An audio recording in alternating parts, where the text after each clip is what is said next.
today, good afternoon, good evening, depending on the time you'll be watching the session. Welcome to the G session at Bandit TV. I'm Ango and I will be gisting with you together with our guest analyst today. But while we wait for our guest analyst to join us on the show today, let's go on a quick break and we will be right back.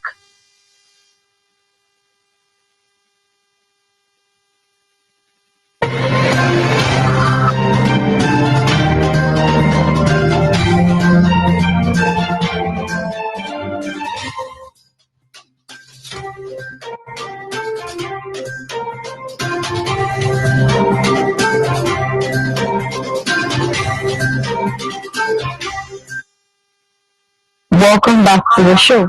Like I told you, we have today is all for Hot Gist, as you all know. And while we wait for our guest analyst to join us on the show today, very quickly, let's look at some of the top stories that we have for you today. As you all know, in this session, we bring you Hot Gist about the nation, Nigeria, and other countries of the world. But today, we're looking at the fresh bandit attack in Nigeria since the last 1 week. It has been all hell let loose as Nigerians suffer from one bandit attack to the other, and it is so unfortunate that lives are at stake in this bandit attack. First off, there is the case of the Kaduna school pupils that were attacked. Over 200 pupils were kidnapped, and we are wondering, how did they manage to kidnap these children without any security personnel coming to their defense? How were they able to escape? Even if they had walked with their legs, there's something that at least they should be security personnel to have stopped them. Even if they are unable to rescue all the children, they should be able to rescue some of the children. Like I told you, it is Hot Gist, and we will be dishing it out to you as hot as it is today in the studio. Also, there's a case of the worshippers that were killed on Friday, the 8th of March 2024. Some worshippers were killed at Kaduna State, and we are wondering if these people are Muslim rebels or this is another form of banditry in the country. And also there was the case of mass abduction of women in Gamburu and Gala, Borno State. Over 200 women were kidnapped in this state, and we are also wondering, why are they all happening in northern states? Also, this is contradictory to what the Senate President said last week. The Senate President Akpabio mentioned that, and I quote his word, he said, the issue of insecurity has been drastically curbed in the country. And here we have fresh attack. And we are wondering if this is a form of, if this is a form of mirage, so to say, or if the bandits who are in charge of this kidnapping are actually waiting for him to say this word so they can show to him that Nigeria is still not safe for our people. But very quickly we'll be looking at the news and details before we go into the main gist. Schools in 14 states, FCT risk attacks, says FG.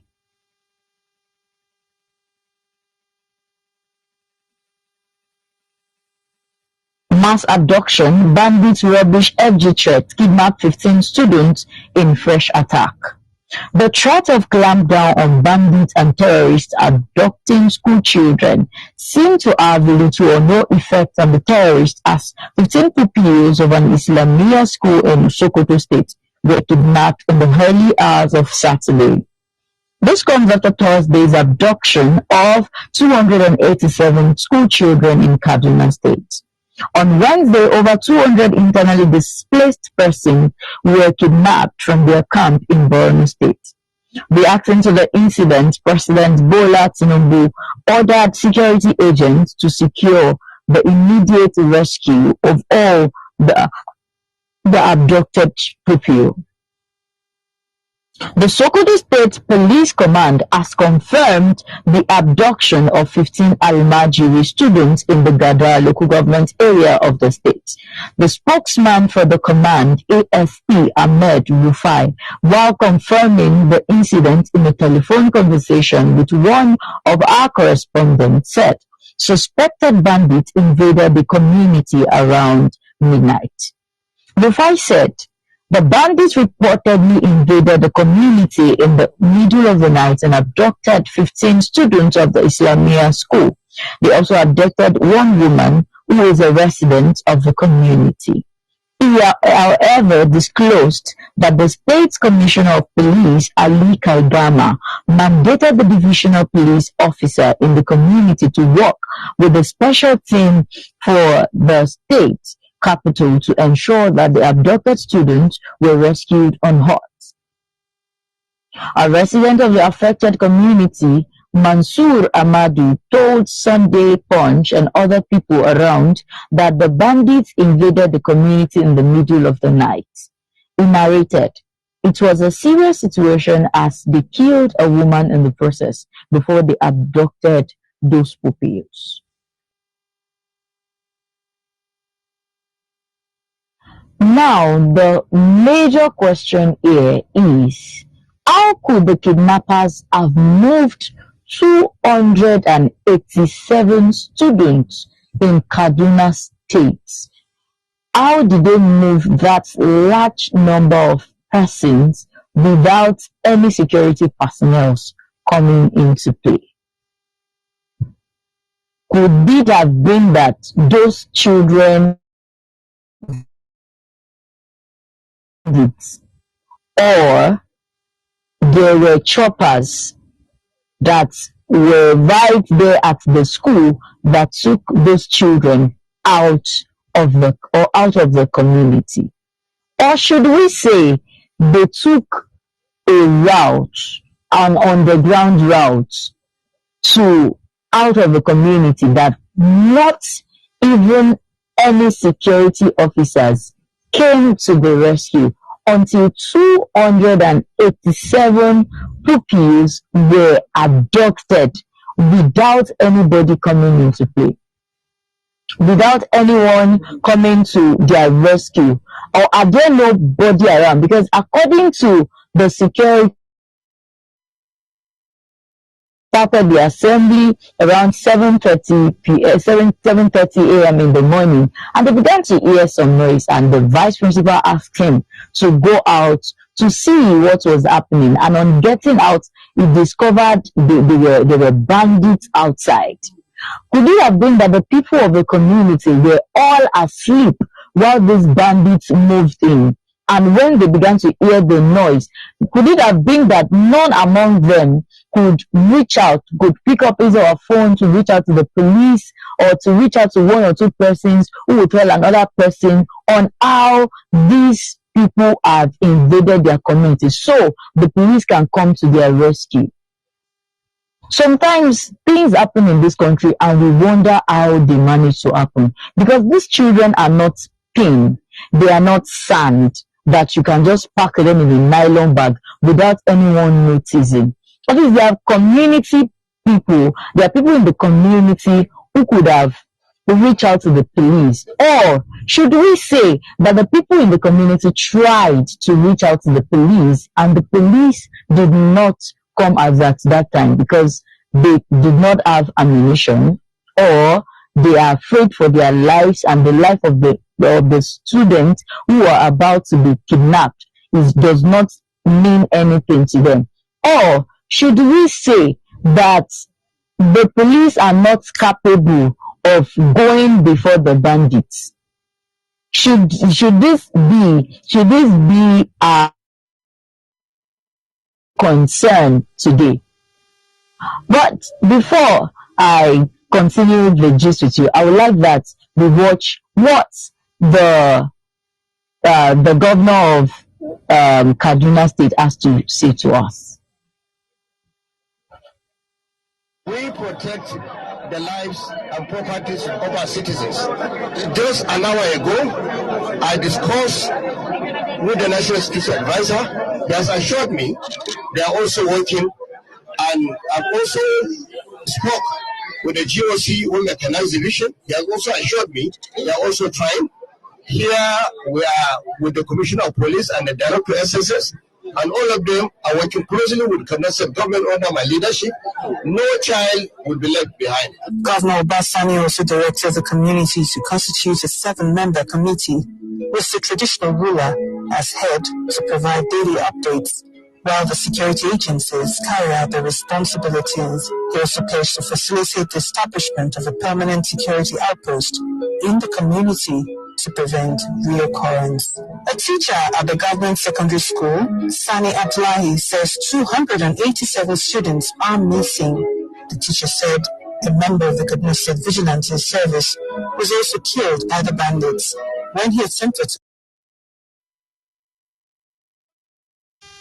So here is Governor Obasani of Kaduna State saying that they will try as much as possible to rescue the students. Now, a post by Senator Shehu Shagari on X this morning, he said Kaduna, like most northern states of Nigeria, lies on the savannah geographical belt, that they don't have a thick forest where over 200 pupils can be hidden without being detected using the best of technology. Now, he mentioned the best of technology as though technology is working is that active in the security sector. And this is making me to wonder why a country as developed as Nigeria has not worked towards the use of artificial intelligence to detect terrorists. There was the case of a Nigerian who invented an artificial intelligence that can detect terrorists. I was expecting the federal government to have taken up the case since this invention came out, but nothing has been heard about it. And these are brains in the country that can work. These are people that should be invested on. These are technologies that we should spend our dimes, all the money that our leaders are using to get yachts, all the money they are using to get official vehicles, all the money they are using for frivolities, for frivolous lifestyles. These are money that they can invest in these people. Because currently, as we speak, we can see that artificial intelligence is the next way out. It is the next crude oil in technology. These are what other developed countries are investing their time and energy in. Just today, we saw a video of a man who invented torchlight that lasts for 70 days. Using only water and salt. This is a Nigerian man who had the idea. He could create something, but as big as Nigeria is, he couldn't get anyone to invest in what he could do. He couldn't get anyone to invest in what he has to offer the country. And he had to go to China for this invention to become a reality. And it is making me to wonder why Senator Shehu Shagari would say that these are people that the use of technology can detect terrorists, as if technology is working in the security sectors. Go to other developed countries. When things like this occur, there are security personnel in play, watching the movements of their security officers, looking and making investigations on how these things came to be. While others are on the field searching out how to combat these terrorists, some persons are in-house monitoring their movements. Are these things in place in this country? And here he is saying the use of technology could have detected them. So furthermore, he said locating them is one thing, and the next challenge is the thought of the consequence of using force to rescue them. We need to stop, in this country, we need to stop pampering terrorism. We need to stop imagining. Look at the case of the Ekiti State students. It wasn't even the federal government that paid the ransom for these children to come back. Their parents did. Paid the sum of 15 million naira for the kidnappers of these Ekiti State pupils demanded for 15 million naira, bags of rice, energy drinks, and a lot more, just so they could release these children. And at the end, they killed the bus driver.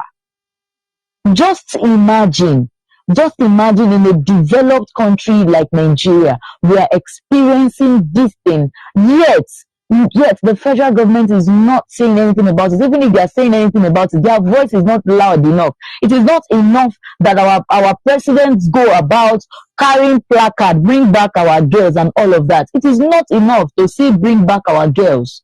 We want results. We want strategies put in place on how these children will come back. And we just hope that this is not going to be a replica of the Chibok girls. Many years ago, the Chibok girls were kidnapped, and the only thing we are hearing is they are in custody, they're demanding for this, they're demanding for that. We don't even know. We don't even know till date. We don't know about the story of Leah. We don't know whether Leah is alive or dead. Yet she is a part of those people that were kidnapped in the Chibok girls issue. And here we have another set again. And here the president is carrying placard. They're even smiling in the picture. Smiling in the picture, carrying placard of bring back our girls. As if the terrorists are looking at them and they are saying the pidgin what they play. This is what the terrorists are doing to them. When they are ready, you go after them. It is so inhuman that our leaders are not patriotic enough to feel what they enjoy. And this, the reason why I'm saying all that I'm saying is because of what the Senate president said last week. Akpabio said the insecurity has drastically been curbed in the country. Insecurity has been curbed, yet look at over 400 people has been abducted in less than a week. 287 students in Kaduna State. Some worshippers were killed. About two women were killed while they were at the prayer ground, the mosque, praying in Kaduna State, the same Kaduna State. Over 200 women were kidnapped in Gamburu and Gala, Borno states. 15 students again has been kidnapped in Sokoto State. Yet the Senate president said the issue of kidnapping has drastically dropped. How has it dropped? How has it stopped? Yet these are fresh attacks. These are recent attacks. We saw the case of the Ekiti State pupils. There was the case of the Ekiti monarchs that were killed. There was another monarch from Kwara State that was killed. Till date, the perpetrators of this evil act have not been brought to book. The only thing we hear was the meeting the president had when the federal high court said they should regulate the price of goods and services. The only outcome of that meeting that we heard about, which has not even been in effect, is that 1,000 policemen will be recruited. How many policemen has been recruited so far? What is the effectiveness of even those that are on ground? How are the federal governments working on equipping the state policemen? How are they working on improving on security? It is not about these people going about with guns. It is not about them having ammunition. It is not about putting people in position, somebody with years of experience. We want to see results. We want to see advanced technology being put in place in the insecurity sectors. We want to hear things such as there's an invention somewhere that the Nigerian government is investing on to curb insecurity in the states. We want to see that the security men are bringing these perpetrators of evil to book. They are going into their camp, invading them. We want to see that men are put in place. We want to see that there's something working on bringing in experienced trainers to come and train our security personnel if they are not capable enough to go and confront these people. We want to see that investment is being made in the security sector. Not some of these media talks that the president is carrying placard. Placard for what? Will placard bring our girls? Wasn't he aware of what Akpabio said when Akpabio said insecurity has drastically been curbed? Wasn't he aware of these things? Some of the things that happen in this country, we wonder how they manage to happen when we have people that can take care of them. When we have so-called security personnel that are just figureheads, and they aren't working. When the police officers are working, we will not even the police officer alone. This is not even the case of police officers. When the security sectors as a whole are working, we will commend their efforts. We commended their efforts when they gave out drinks, water, and everything to NLC when they came out for protest. We commended their effort. It was a good one. But in this case, we want to see more actions taken on how insecurity can be curbed in the country, so we don't lose our children, so we don't lose our children, our students to banditry. Just imagine what will be going on in the heart of the people of Kaduna State. 287 children. Now, do you think parents will trust the educational sectors anymore if their children at the comfort of their community are abducted right in their nose? How do you expect them to think about investing in their children's education, in their children's tertiary education? They'll feel like if their children could be in their watch and they are kidnapped, what do you think will happen when they are no longer in their watch? What do you think will become of their children if they are to send them to tertiary institutions outside their states? How many of these people do you think will want to invest again in education? Because the governments are not giving them the assurance, the trust that is needed. First, in the educational sector. Secondly, in the security sector. They are not given assurance, the assurance that is needed that your children are safe in our care. How can you have just 2 security officers working in a school that has over 200 pupils? Yes, God is watching over us. Nigeria is known for being prayerful. God is watching over us. At the same time, measures should also be taken.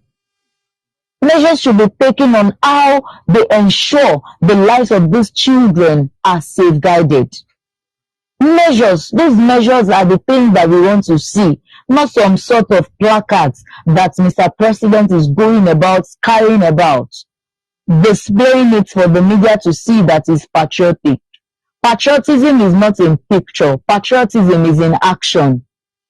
Patriotism are in the things that you are doing that will make your followers see that you are working in their favor. That is true patriotism. That is the true patriotism, not some sort of media display. And we will be moving on to our next story. It is so sad. It is so sad that these children are in the custody of bandits. We can only imagine what the parents are going through, or those that are really close to these children.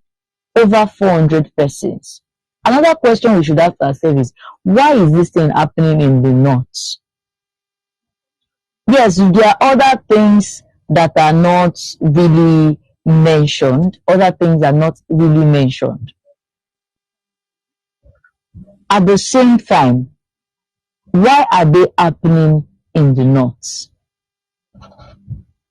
This is another question to look into.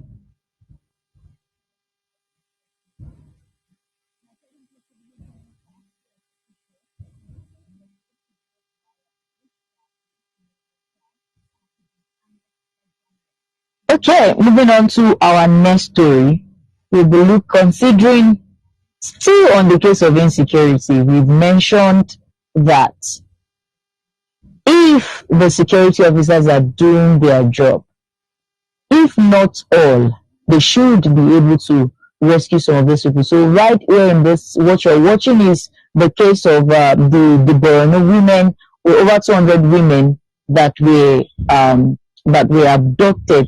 See last week, fresh attack. And moving on to the next story, we are looking at police brutality.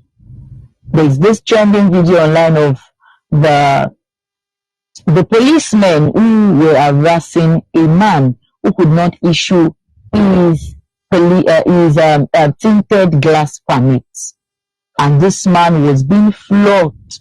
He was being harassed, and we are wondering because in March 20th, 2022, if I'm not mistaken, tinted glass permits was suspended. And it's been over, it's been over a year now that this tinted glass permit has been suspended. And the first public relation officer, ASP Olumuyiwa Adejobi, disclosed in an interview that he disclosed in an interview in September last year. He said the only reason why police officers should stop anyone with a tinted glass is if the person refuse them to search their vehicle. That's the only reason why they can go to any length. That the only reason they should be stopped is to search their vehicle, not for tinted glass permits. But here is a man, as you are watching, being beaten because he could not issue a tinted glass permit. And look at the way this man is being beaten. This is a country with rules and regulations. Even if you had not want to cooperate with them,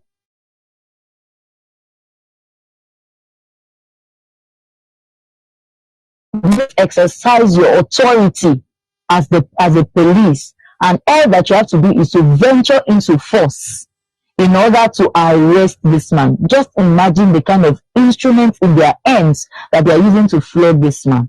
And we are wondering if police now is a replica of SARS. We also what happened in 2020. It was this case of brutality that led to end SARS protests. It was this case of brutality that ended to the Lekki massacre. And here at the police are repeating another issue of brutality. Just imagine the video that is being displayed right now. Just imagine the extent that all because they wanted a civilian to comply with them. But on the norm, the issue of tinted glass permits has been cancelled. So why go to this extent? The first PRO revealed that they've lifted the ban on issuance of tinted glass permits. So why are these people doing this thing again? Why are they coming here to? I'm just feeling like, to some extent, some of these men are not even properly scrutinized before they are recruited. Some of these men they are not trained. They don't even know what to do. They don't know about their jobs. They are just here displaying ignorance and harassing civilians. And these are the same set of people that they are pointing at when the federal high court mentioned that they should settle issue of inflation in the country. The president said he will recruit 1,000 men. Are these the people they are recruiting? People that are not human. And this is to tell us that every leader will always breed their kind of follower. Every leader will always build a replica of themselves in their followers. A leader who cannot lead by example will build followers that does not follow example, because there's really no example to follow. The blind will always lead the blind. There's no how a blind man will lead a group of people whose eyes are opened. So we can see that if our leaders are doing their jobs, by now some of these wolves in sheep clothing would have been taken out of the force. And it is so unfortunate that we see cases of police brutality. We only hear that the police has been arrested and the police has been arrested, and we don't get to see the consequence of their actions. That you don't harass a civilian, not to this extent, not to this level. There was an issue that trended in January on X of a journalist who some police officers trailed his car at Ikoyi Road. They stopped him and asked him for his tinted glass permit. These policemen are with they drove a bus that does not have a plate number, and they were requesting. They were not even on police uniform. They were on mufti, requesting for tinted glass permits. Thank God the man was wise enough when they asked him to come down so they could drive him to their station. What if he had allowed them? What if they were kidnappers? But we need to understand, still in the same country, that those men has been arrested. We did not know the end of the case till today. That case has been buried. And this is the problem in the country. People should learn, people should face the consequences of their action. When actions have consequences, no other person will want to repeat such thing again. Probably if this case is looked into and these men are harassing civilians, if they are brought to book, if there is a consequence for this action they have committed, there's no other person that will want to do such. These people will serve as a lesson to whoever that want to continue on this pace in the country. These are fresh happenings in the country, and we are wondering if there is really a way out of all that we are seeing right now. So unfortunate. Very quickly, let's have the video. There's another video in display of a bus driver being harassed by police officers.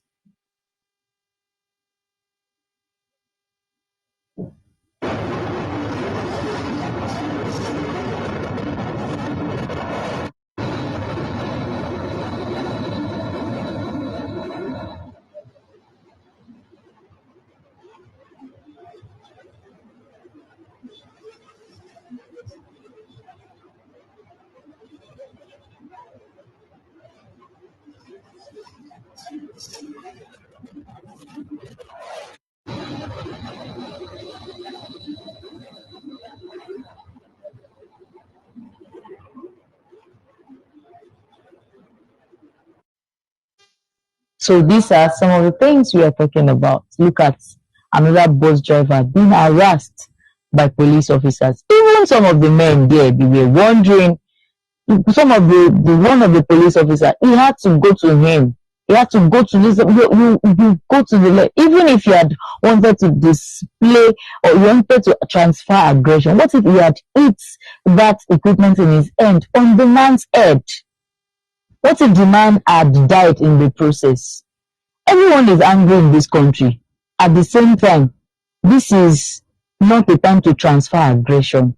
And we hope that the police commissioner will look into the cases of these policemen. So there won't be a repeat of this case of brutality. So Nigerians don't transfer the aggression from we are angry to end police brutality. Because once upon a time, that hashtag surfaced on the internet and we saw the result. So we hope that this will not come back. And this is the end of the Hot Gist session for today. Thank you all so much for staying tuned with us till this time. Until I come your way again, I am Ayo. Also, before I leave the studio, I would like that you visit our website at enginespeak.com to follow all that we represent on that platform. Follow us on Facebook and Instagram, Prime Media TV, Prime Media Studio, and on YouTube we are Prime Media Engine Speak. Also, there is an online mode I would like to introduce to you where you can shop for anything at all that you want to shop for, ranging from accessories, fashion, home appliances, whatever you want to get. Get all of these things from Prime Media, remy.com.ng. And if you are in Lagos, they deliver within 3 working days. If you are outside Lagos, they deliver within 7 working days. And this is the end of the audio session for today. Till I come your way again, I am Ayo, and do have a great day.